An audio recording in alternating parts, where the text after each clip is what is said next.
Hi, fourth grade. I'm going to walk you through Ars Poetica today by Archibald MacLeish.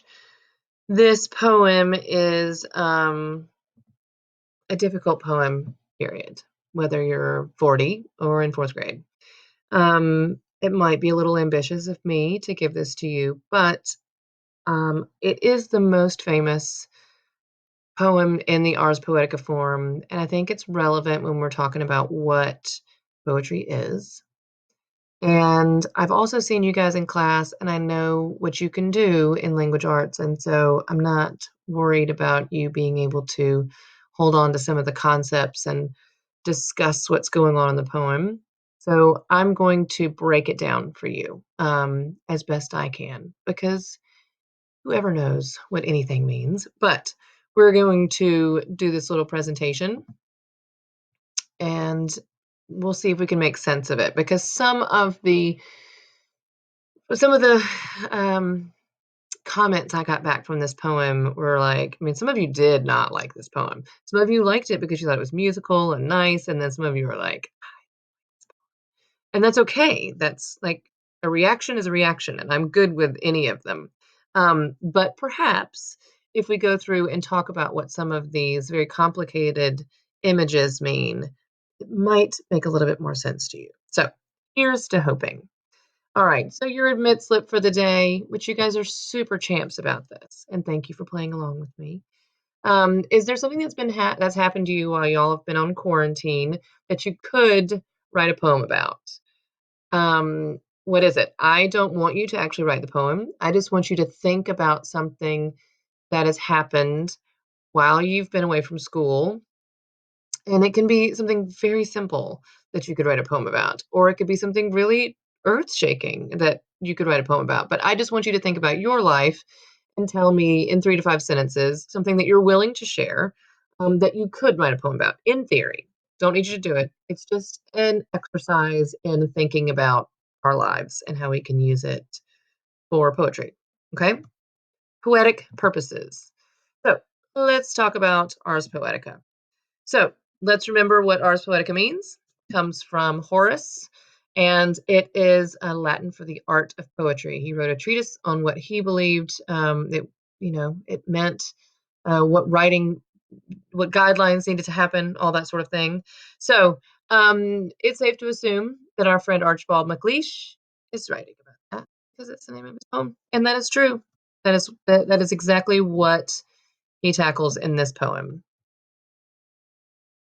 So I'm going to read this to you, um, and I will do my best. All right, Ars Poetica by Archibald MacLeish. A poem should be palpable and mute as a globed fruit, dumb as old medallions to the thumb, silent as the sleeve-worn stone of casement ledges where the moss has grown. A poem should be wordless as the flight of birds.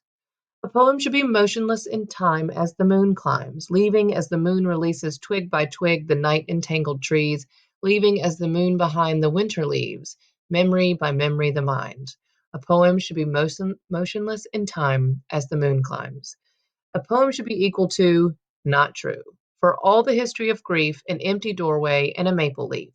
For love, the leaning grasses and two lights above the sea, a poem should not mean but be. So there's that. So let's define some of our words, because we have some words here that we don't necessarily use every day. And it's always helpful to define your words so you know exactly what's being said. A poem should be palpable. So palpable means, and we've got it right up here. Sorry, they're kind of scattered. A feeling or a feel of a feeling or atmosphere. So it's one of those nebulous things that I like to talk about. I love that word nebulous. That's where we feel that it's so intense that we could touch it, that it's tangible. So it takes it from this place up here and brings it down where we can examine it or touch it or have sensory information from it. So he's saying a poem should be something that you can feel. It's tactile. And it should be mute. Mute means refraining from speech or temporarily speechless. Should not be speaking. Okay? Which is funny because we think we want our poem to speak to us, right? So So as a globed fruit is just something, a fruit that is shaped like a globe. It's not going to be a banana. It's going to be an orange or a peach or something like that with a hard, I mean, I'm thinking of like it has the skin and then inside we have the fruit, right? Um, and it should be dumb as old medallions of the thumb. Dumb, not meaning stupid. Okay. There's another way of being dumb, and that is unable or unwilling to speak. If someone is deaf and dumb, it doesn't mean that they don't have faculties that they're using. It means that they cannot speak. So it's once again, we're hearing that this poem should not be speaking to us. Okay. Um, so medallions to the thumb. Medallions are like a piece of jewelry that it can be worn as a pendant, like if you've ever seen saints medals, or if someone goes to war and they win a medal for bravery or being injured in the line of duty or anything like that, they get a medal for it. And that's usually what a medallion is referring to. It's kind of a symbol of something, okay? Um, so the casement, it should be silent as a sleeve-worn stone of casement ledges. Casement ledges is going to be the window or the windowsill that kind of has that um, ledge and the doors open. So if you imagine, they're talking about a person leaning up against, he's talking about a person putting their arms on that window ledge. Okay. So if you think about the stone, in order to be worn by sleeves, somebody had to have spent a lot of time leaning on that ledge for it to be sleeve worn. It's a pretty long time to have something happen. So it's a neat image. It's maybe my favorite one in the entire poem. That and the night entangled trees. So also was the casement, medallions, and then entangled. We just talked about that word. Great word. It's just one of those words that you want to say because it sounds so cool. Leaving as the moon releases twig by twig the night entangled trees. So the trees and the night are all mixed up together. It's all twisted together or caught up together. Like if you get something, tangled in your hair. Have you ever gotten gum in your hair? That it'd be terrible, but it's hard to get, it means it's twisted up. Um, and all kind of matted together, right? But this is more of instead of being smashed, it's like it's just kind of like caught and twisted together. Okay, I don't know why I'm talking about hair, but you know what I mean. Okay, so those are our definitions. So the speaker, I mean, we're assuming that the person who's doing this knows a little bit about poetry, but we really don't know who the person is that's doing this. So we assume it's a writer. We assume it's just a reader of poetry. It's somebody that knows about poetry. The person has definitely given us their opinion about what it means. So they're at least a lover of poetry. But we don't know. We don't know who this person is. And a lot of times in poems, even though I ask the speaker, we don't know who they are. We just have to assume. So our theme is Ars Poetica. It's the name of the It's the name of the thing. It's the form of it. I mean, it's about poetry, what poetry is, what it means, what it does, all that fabulous stuff. And if you can hear my children yelling in the background, I'm so sorry. This was written it was published in 1926 in Poetry Magazine. So it was written right around that time. So this is not, it's a modern poem and it was written in the modern era, but it is not modern to us. Um,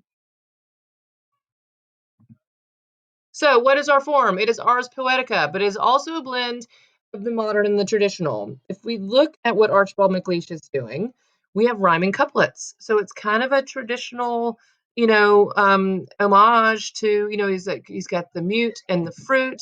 Um,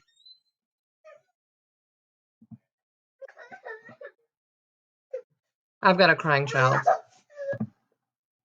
Hey, sorry.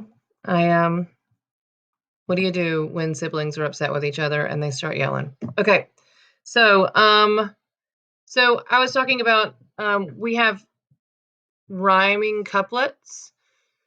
A poem should be palpable and mute as a globed fruit. That's a traditional couplet. The same with dumb and thumb and stone and groan. We have a weird little slant rhyme with wordless and birds. So that gets us off on a little bit, we have slant rhyme introduced, so that's a little different. But then once we get down here to for love and the leaning grasses and two lights above the sea, a poem should not mean but be. I mean, we're getting a little bit more modern. It's talking about things that are modern, it's in modern language, and he's just kind of thrown the couplet out the window. He's like, I'm done with that. So, it's not free verse because it rhymes for the most part, and it doesn't really have an hold on, I'm back. Sorry, phone calls and everything. We are going to get through this poem. Okay, so modern and traditional. Okay, so our plot is he's basically telling us what he thinks that poetry should be. He gives us contradictory ideas, which when we read it, are like, what does that even mean? That means nothing. But even though they seem contradictory, that is the nature of this poem. It is a paradox. This entire poem is kind of a paradox because he's saying it should be this, but it's that, it's this and that. And it's at odds as to what we think about what poetry is when we think about it. But in reality, it makes a whole lot of sense when we deconstruct it. So that's what we're going to do, and you're so excited about it. Line by line, y'all. It's going to be painful, and you're going to love it. I say jokingly. So we're looking up here at lines, and I found a point right there. Lines 1 and 2. It should be felt because it's saying that we should take that thing from up here that's, we can't really put a finger on it, and it should be something that we should put a finger on, right? We take this thing that we don't know what poetry is, and we should be able to touch it.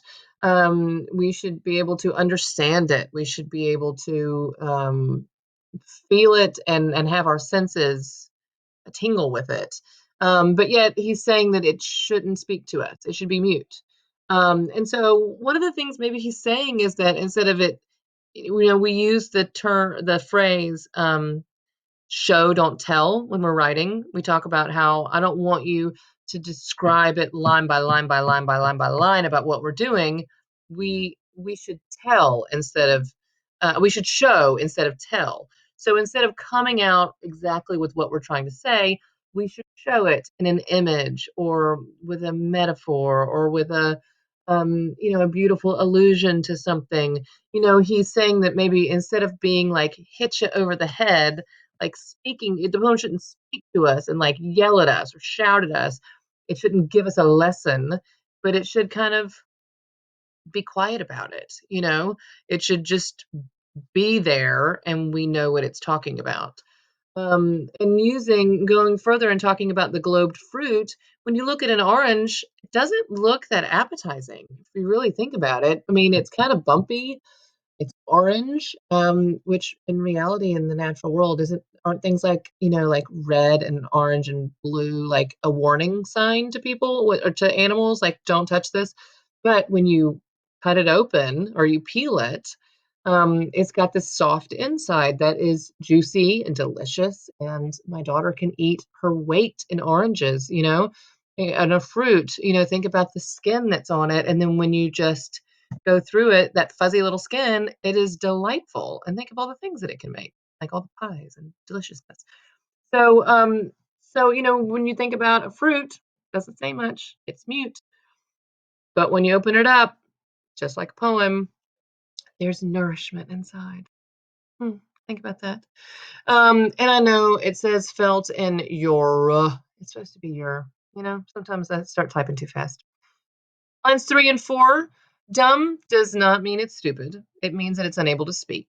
And it should be dumb as old metals to the thumb. I mean, I picture somebody with like a metal in their hand and they're like rubbing, where's the camera? Like rubbing, like you kind of like feeling the metal, like if someone has a rosary, rosaries are very big in the Catholic religion. You have them in your hand and you see images of people like praying with them and rolling them around in their hands.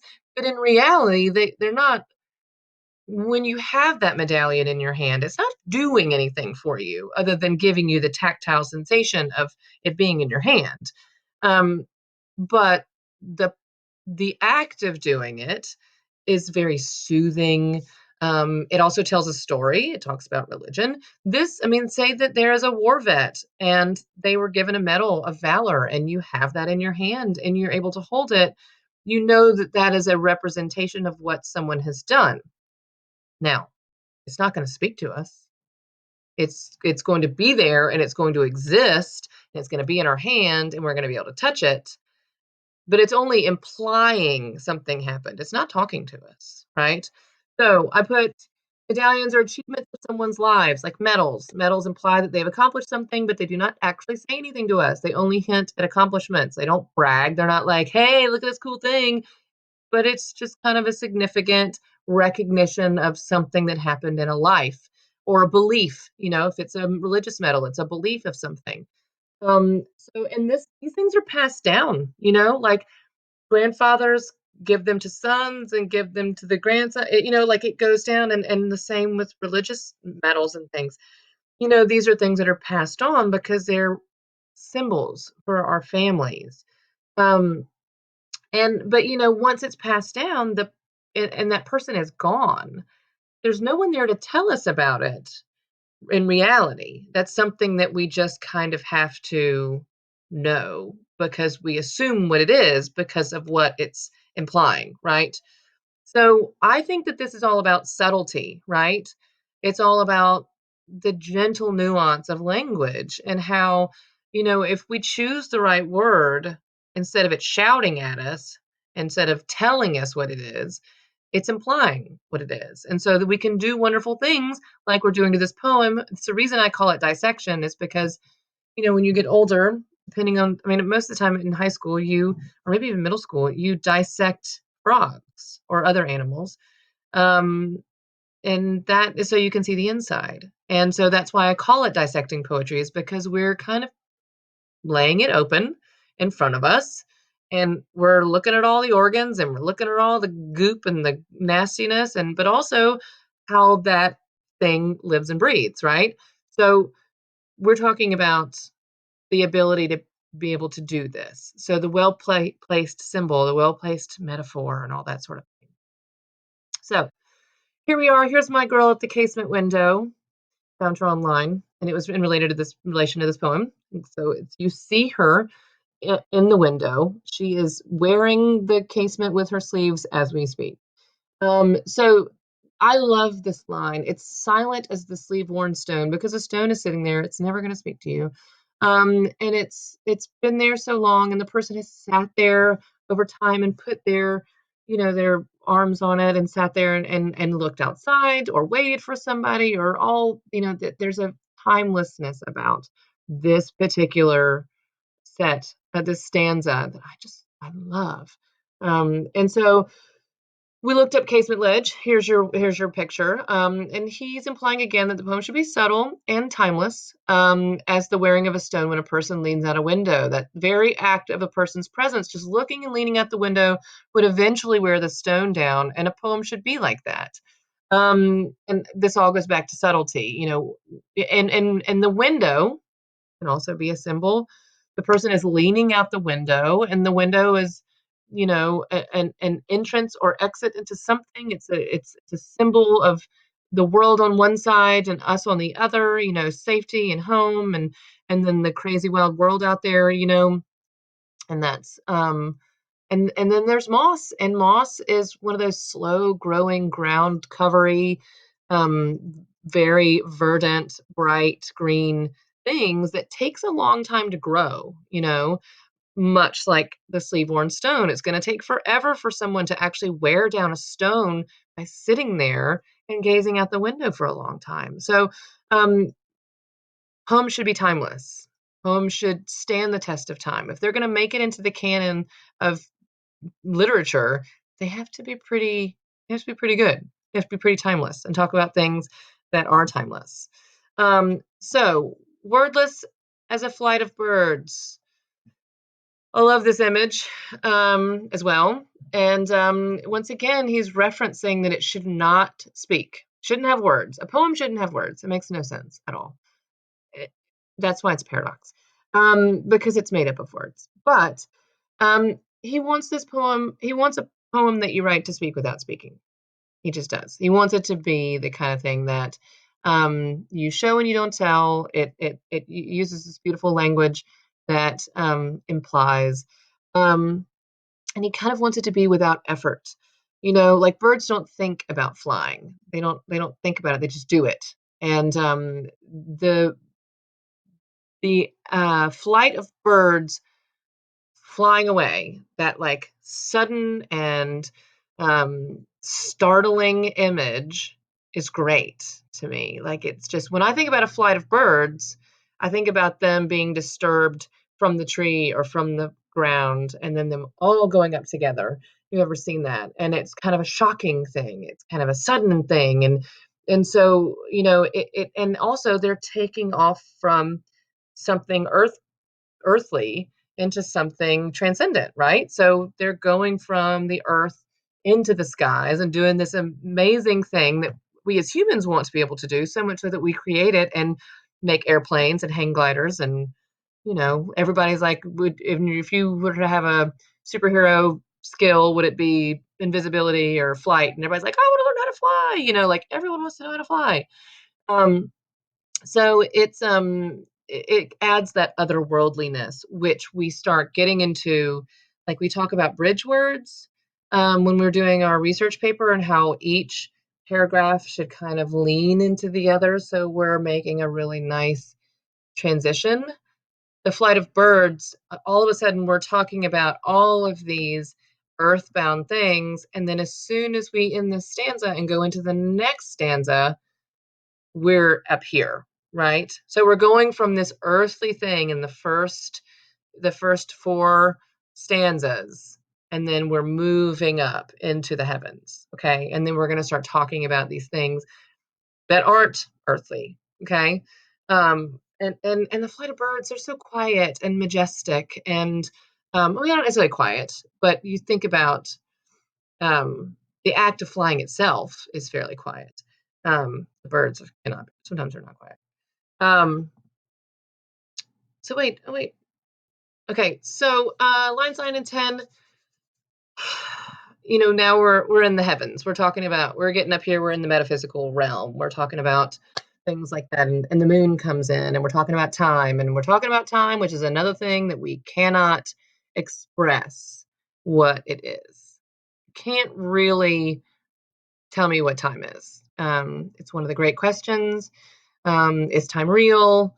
How did it come into being? How do we measure it? How do we, it's one of those questions. And so it can't be truly defined. And so just like poetry, it's hard to define. And so he's saying it should be motionless in time, which is an enduring thing, a thing that will go on and is always there.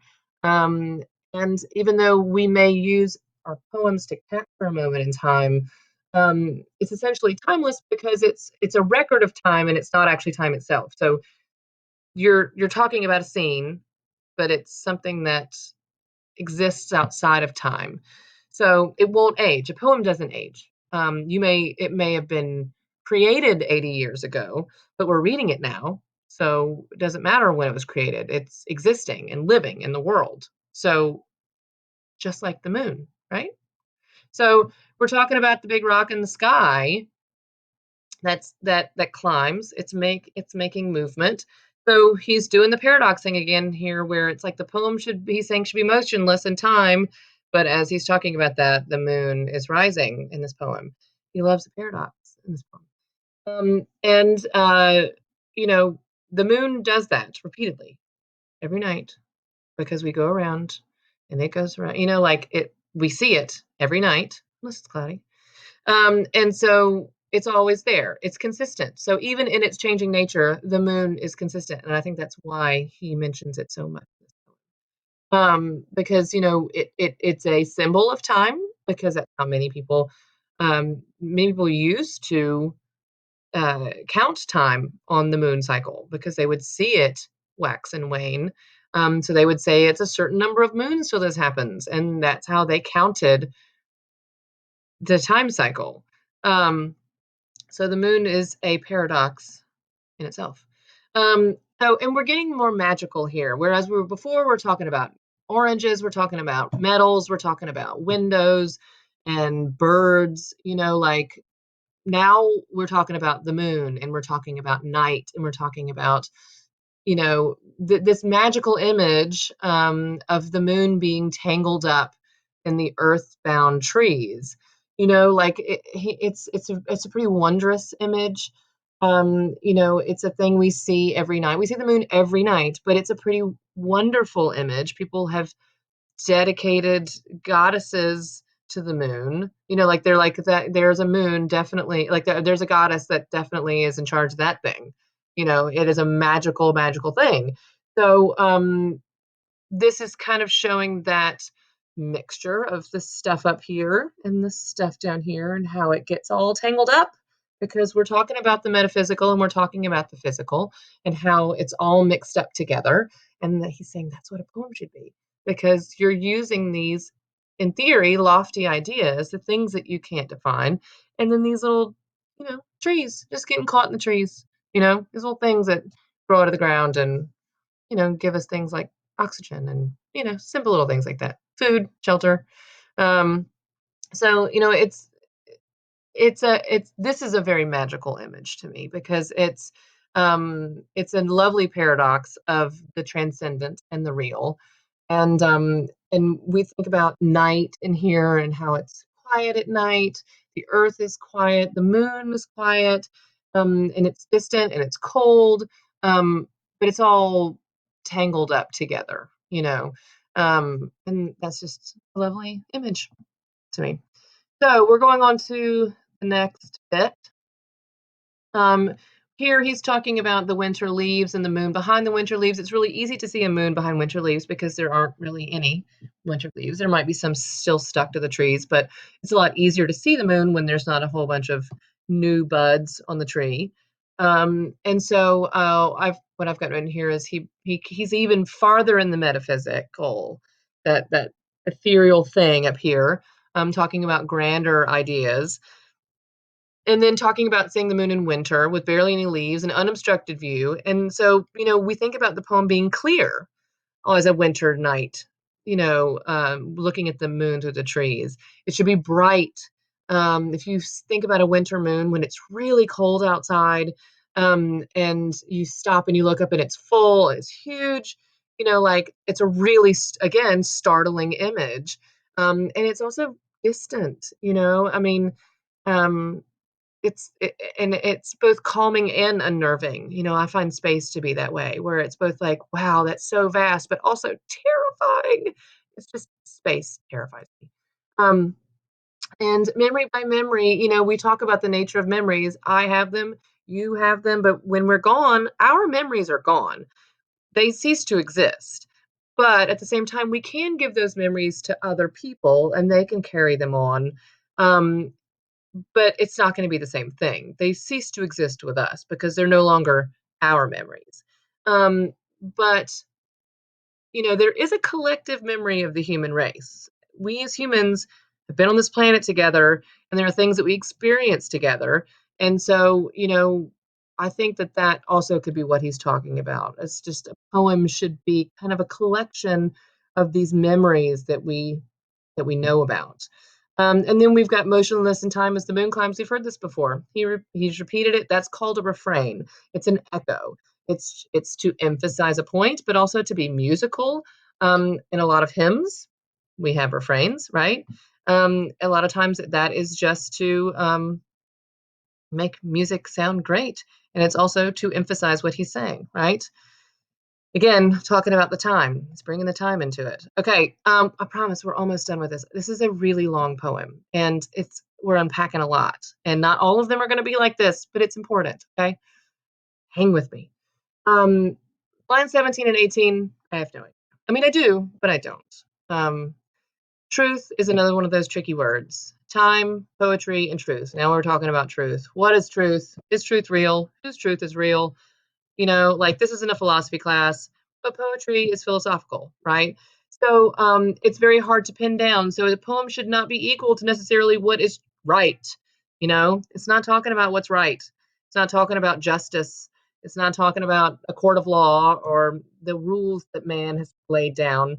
It's talking about those things that can't be described as, set in stone and punishable by offense, if you will.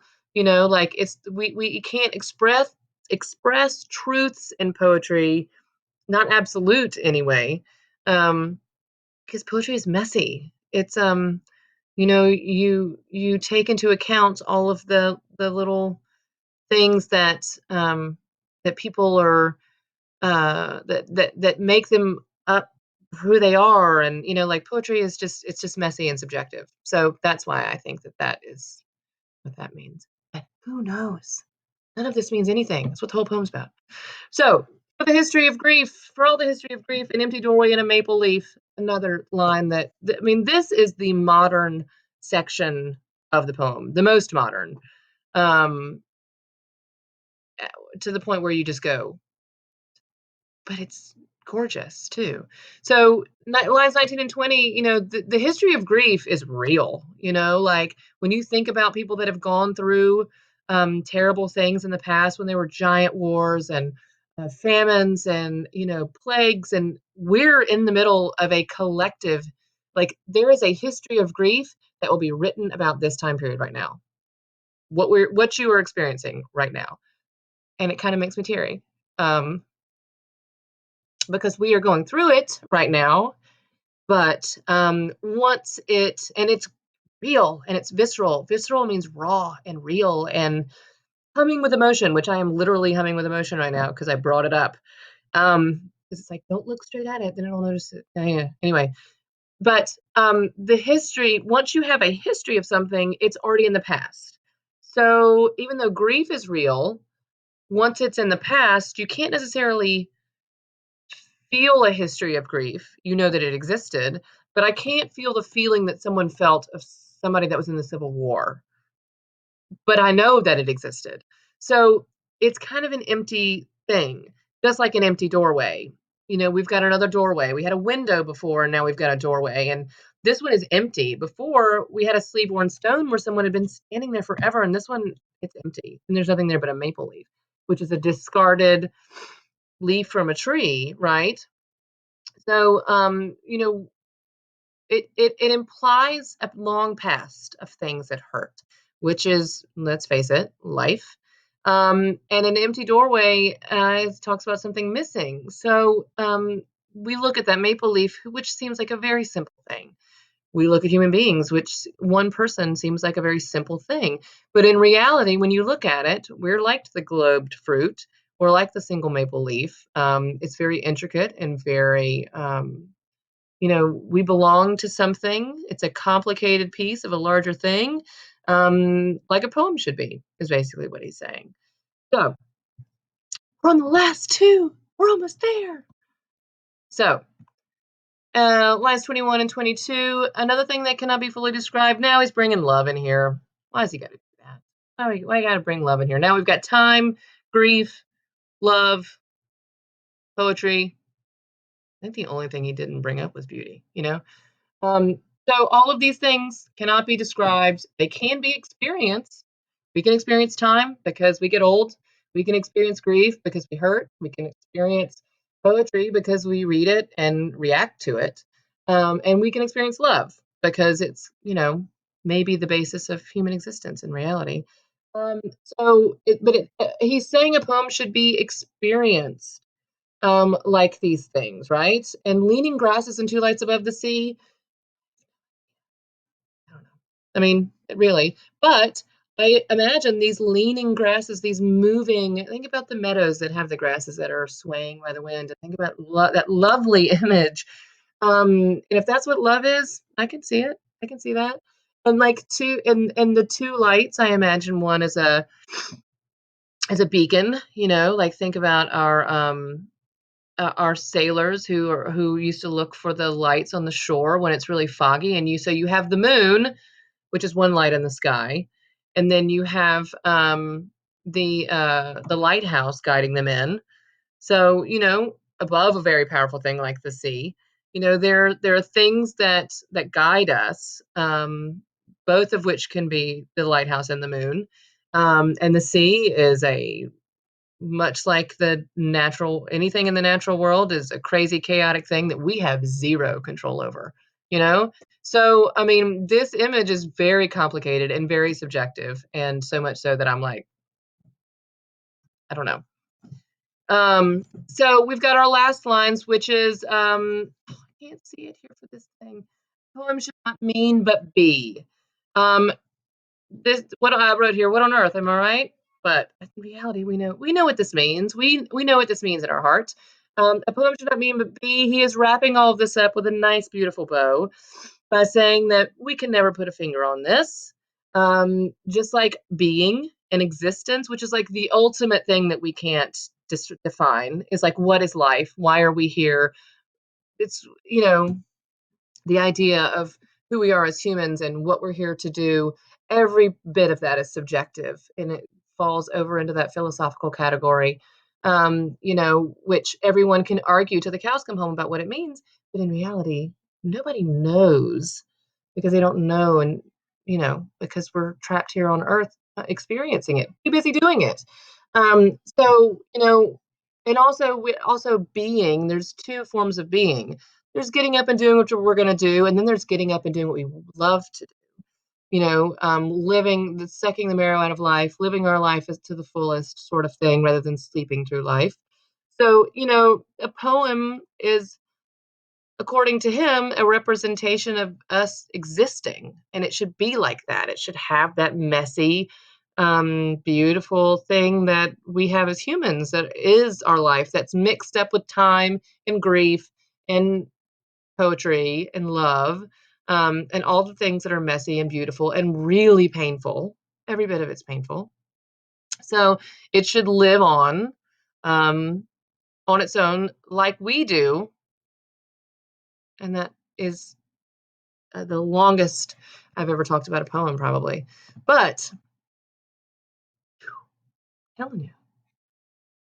But you guys are champs. You went through this poem, and you guys are fourth graders, and you wrote me thoughtful ideas on it. And I heard from a parent who teaches writing, who said that one of the poems I think it was probably the Billy Collins poem, It's Been a Long Week, said that she teaches that in college, and you guys read it. And like, I'm not trying to challenge you guys in a way that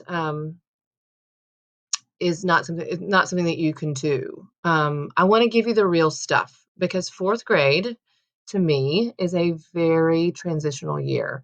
You go from being lower school to go into upper school. There's a lot of changes on the horizon, in all sorts of ways, at your age. And poetry doesn't necessarily, you don't have to read poems for children. That's my opinion. And so I think that reading poems that mean really great things is good for you, just like writing a research paper is really good for you. And so the reason that I chose this poem is because, I mean, you couldn't pick a poem with more stuff to unpack than this poem. I mean, we could do T.S. Eliot's Wasteland or something, but that I would not be able to do that. But this is something that I think that you can grasp, and it can give you an idea of that amazing definition of poetry, about what it is, why it's just a thing that we love, but we don't understand why it hits us a certain way, why it's comforting in a way, and that's the reason that I wanted us to do it. So the rhyme, we've got rhyming couplets, and then we've got down here with wordless and birds. We have a slant rhyme, which is kind of like when you hear a rhyme, you're like, oh, that rhymes, but that's not quite. And then we've got releases and trees, and that's where the couplet gets kind of funky, right? Our device is all over the place. One of the reasons I wanted to talk about this poem, imagery is everywhere. The entire poem is a paradox, pretty much. I mean, not every line, but the entire poem pretty much. We've got metaphors with the globed fruit. They're dumb as old medallions. We have consonants with wordless and birds. We have consonants and assonants with releases and trees. We've got the E's and the S's at the end. And then all over we have, like within the rhyme, we have the assonants like climbs and time. grief and leaf, where we've got that rhyming, beautiful thing. So I'm sorry that took so long, but you guys are absolute champs. For real. I really miss you guys, and I wish we were talking about this in class because it would be so fun. So your exit slip is, how is poetry about noticing things in your opinion? I just want a couple of things. Like, what does it mean to notice things? We're going to talk about that this week.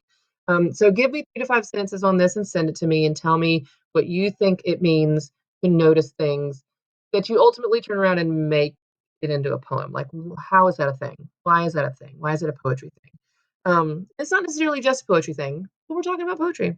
So, just like last week, we are going to dissect a poem. We are going to do William Carlos Williams' This Is Just to Say. Very famous poem, very short poem. You're going to love that. And you're going to write a learning log about it. So after you have dissected it, I want you to give me your opinion about it. Give me 10 sentences, just like before, where you just kind of tell me what it is. Tell me what you don't understand. Tell me what you love. Just give me a reading response. The learning log is basically how I know what you've learned from the process of going through the poem, reading the poem, dissecting the poem, and then basically ruminating on it and telling me what it means. That's all I need from you. Okay? Not all. It's a lot. It's a lot. I'm asking a lot of you guys, but telling you, you're champs. 4th grade champs. It's really early. Sorry. Okay. I will see you guys soon. Thank you so much, as always, as being a part of my quarantine lectures. We're calling them quarantine lectures. See you guys soon.